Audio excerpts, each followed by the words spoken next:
Let's tell the truth here. Most of us have spent more time than we care to admit trying to measure up. We scroll, we compare, we shrink, we tell ourselves stories about how we're falling behind, how someone else has it figured out, and how we're just not enough.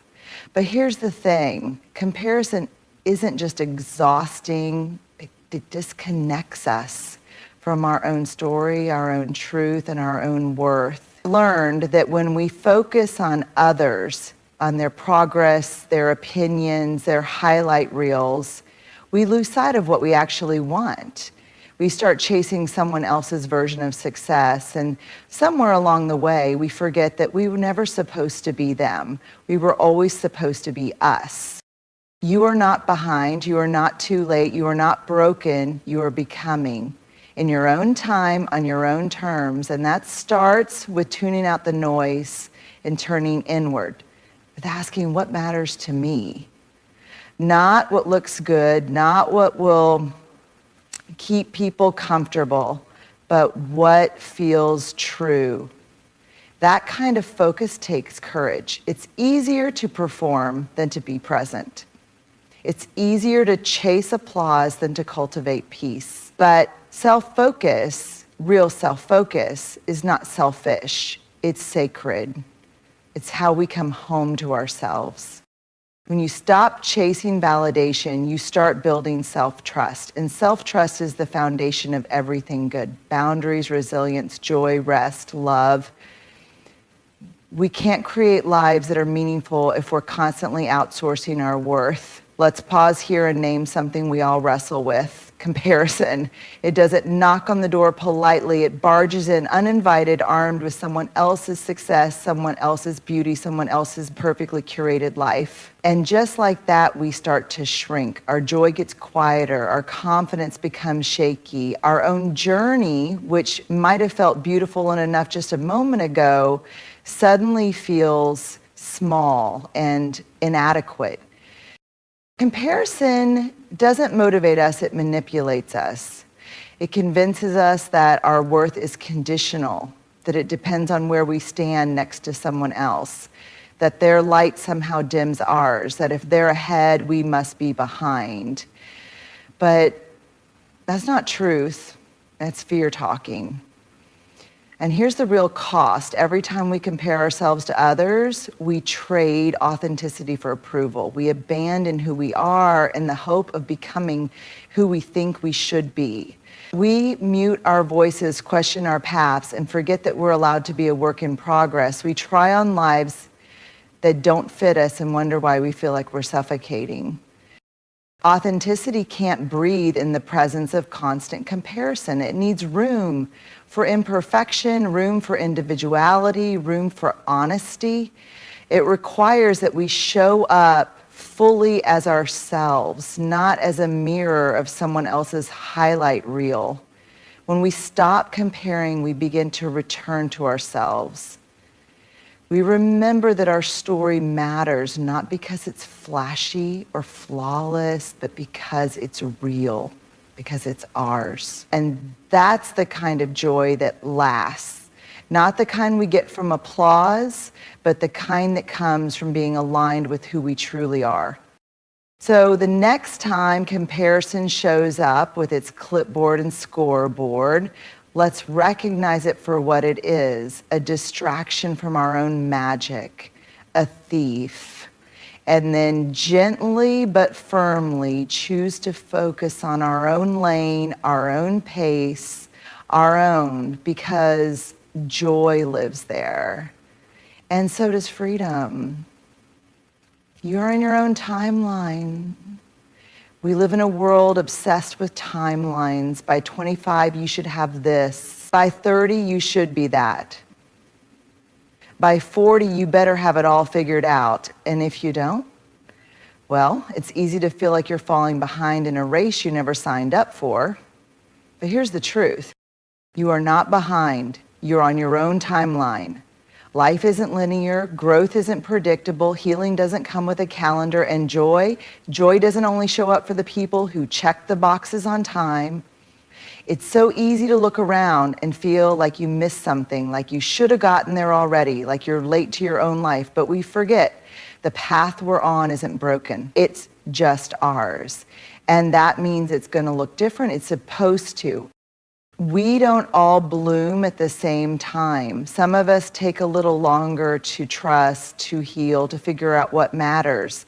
Some of us need detours. Some of us need to sit down for a while before we can keep walking. That doesn't mean we're failing. It means we're human. The idea of behind only exists when we measure ourselves against someone else's story. But your story, it's sacred. And it's unfolding in ways you can't always see yet. Just because it's not happening now doesn't mean it won't. And just because it doesn't look like theirs doesn't mean it's not worthy. Your timeline doesn't have to look impressive. It just has to feel honest. So take the pressure off. Let go of the noise that says you need to speed up, catch up, or grow up faster. You are not a project that needs to be completed. You're a person who's becoming. And becoming takes time. You are not behind. You are right on time for your life. And that is exactly where you're supposed to be. Validation from others is fleeting. Self-trust is lasting. Let's be honest, there's something so tempting, even addictive, about validation. That nod of approval, that like, that compliment, that moment where someone else says, "You're doing great." It lights us up, it makes us feel seen, it feels good, right? But the truth is that feeling doesn't last long. Validation is a quick hit. It lifts you for a second, then disappears. And the dangerous part is, if we're not paying attention, we start needing it to feel okay. We start outsourcing our worth. We start performing instead of living. Here's the catch. When we rely on the outside world to affirm our worth, we're building on shaky ground. The crowd is fickle. People change their minds. Applause fades. What they loved you for today, they might criticize tomorrow. And then what? If our self-worth is built on external approval, we're left constantly chasing, always needing more, never feeling enough. But self-trust, that's different. Self-trust is quiet, steady, and deeply rooted. It doesn't need a spotlight. It doesn't seek permission.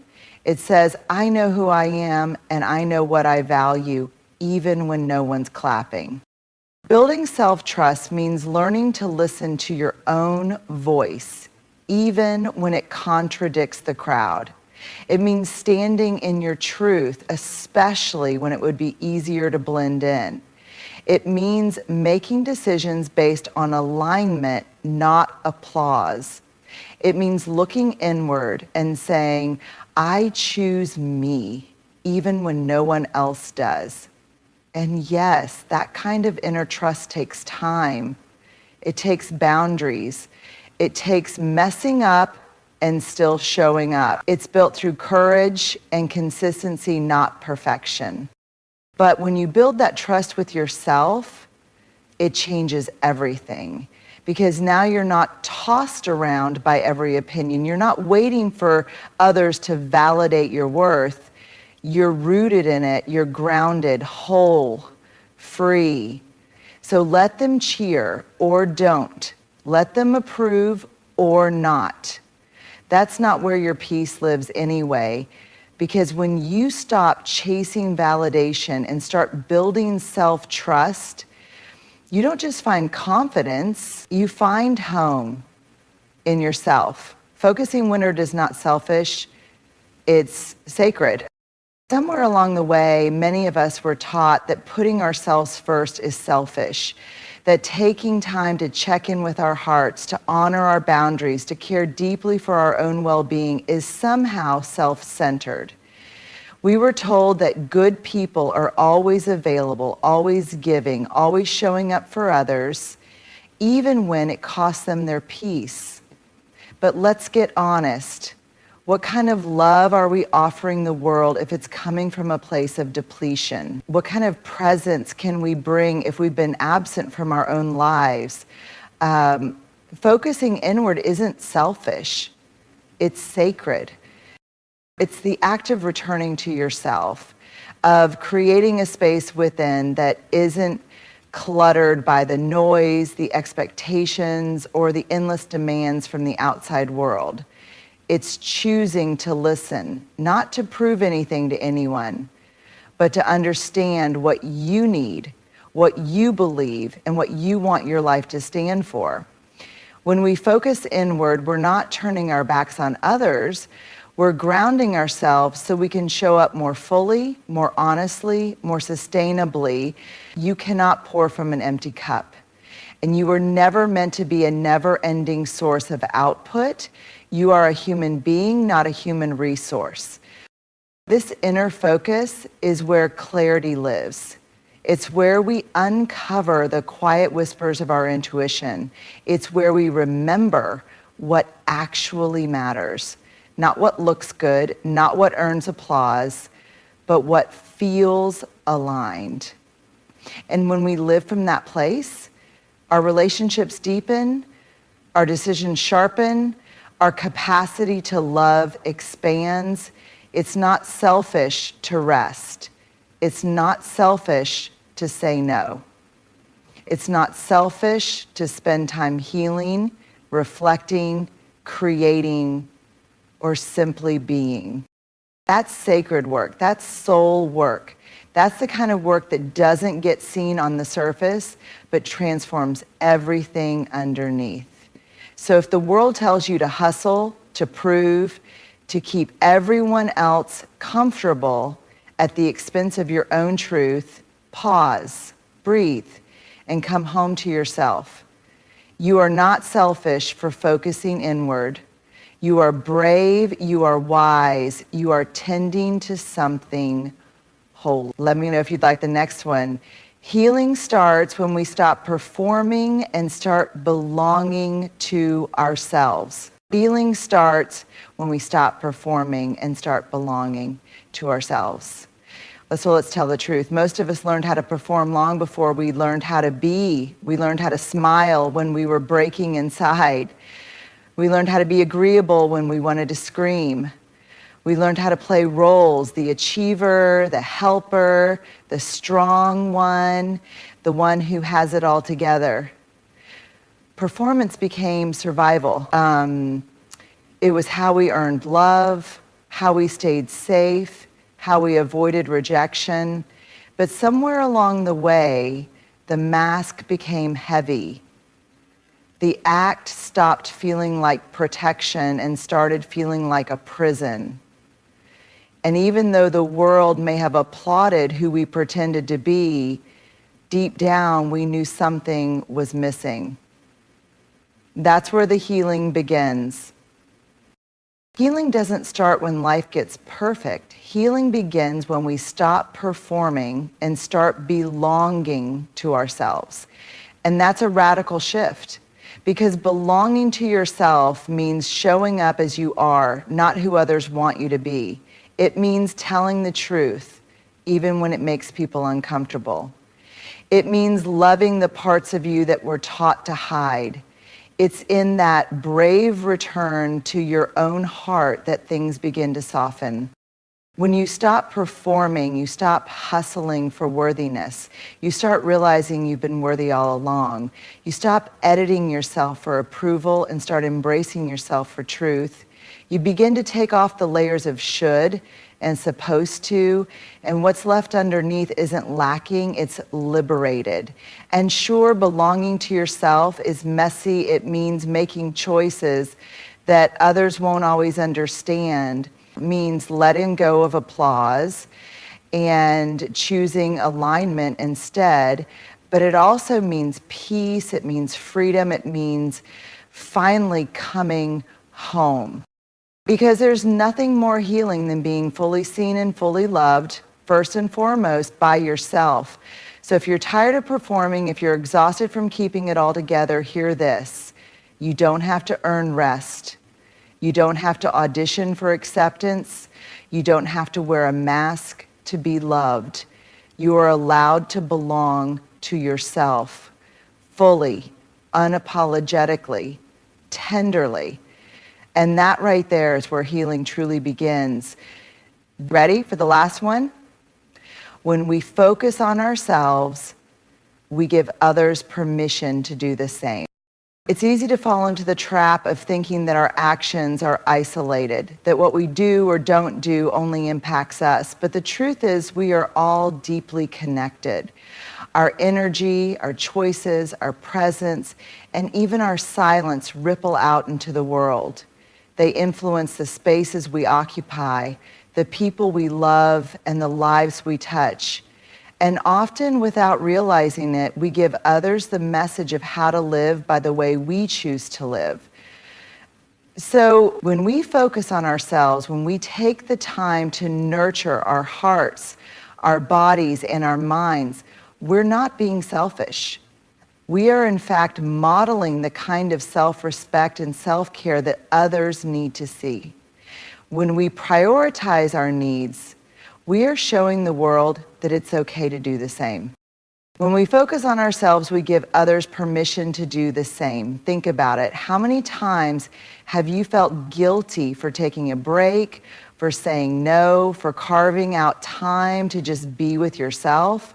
How many times have you worried that focusing on your own needs would make you appear self-centered, or worse, that it might disappoint someone else? We've all been there, living with the constant pressure of putting everyone else first. But what if, instead of depleting ourselves for the sake of others, we showed up fully for ourselves? What if we let ourselves heal, rest, grow, and take up space just for the sake of being, not because of what we can give to anyone else? When we do that, we give others permission to do the same. We give them the example of what it looks like to choose yourself, guilt-free, shame-free, and without apology. By prioritizing our own well-being, we create a ripple effect. Others start to see that it's possible to stop the relentless cycle of overgiving and start focusing on what nourishes them. We open up space for vulnerability and authenticity. We invite others to take their masks off, to stop performing, and to begin living their truth. And here's the most beautiful part. The more we focus on ourselves, the more we are able to show up for others in a real, grounded way. When we tend to our own needs first, we don't drain ourselves, we fill up. We have more energy, more love, more compassion to give from a place of abundance, not obligation. By doing the deep work of self-care and self-connection, we teach others that it's okay to rest, to set boundaries, to trust their own instincts, and to choose peace over perfection. When we take the time to belong to ourselves, to honor ourselves, we are offering permission for others to do the same. We are telling them, you are worthy of this too. You are allowed to choose you. This is the kind of revolution that begins quietly, with one person choosing peace over pressure, wholeness over hustle. And as we each make that choice, we create a world where everyone is empowered to take up space, to live authentically, and to love themselves as they are without apology. So today, choose yourself. Show up for you. And when you do, know that you're not just giving yourself permission to exist fully. You're giving everyone around you permission to do the same. As we come to the end of this conversation, let's reflect on what we've uncovered. Each of us is worthy of love, peace, and authenticity, not because we fit a mold, not because we meet some external expectation, but because we are whole, complex, and uniquely ourselves. We've spent so much time trying to measure up, comparing ourselves to others, performing for approval, and shrinking to make others comfortable. But true freedom, true joy, true healing that comes when we stop looking outside and start looking inward. When we focus on ourselves, not from a place of selfishness, but from a place of self-respect and self-love, we begin to create lives that are deeply aligned with our truth. And in doing so, we give permission to those around us to do the same.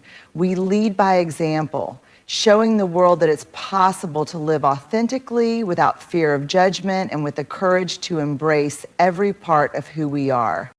Healing begins when we stop performing and start belonging to ourselves. It's in those moments of quiet, honest self-reflection that we begin to reclaim our peace, our power, and our potential. So I challenge you today, choose to focus on your own journey.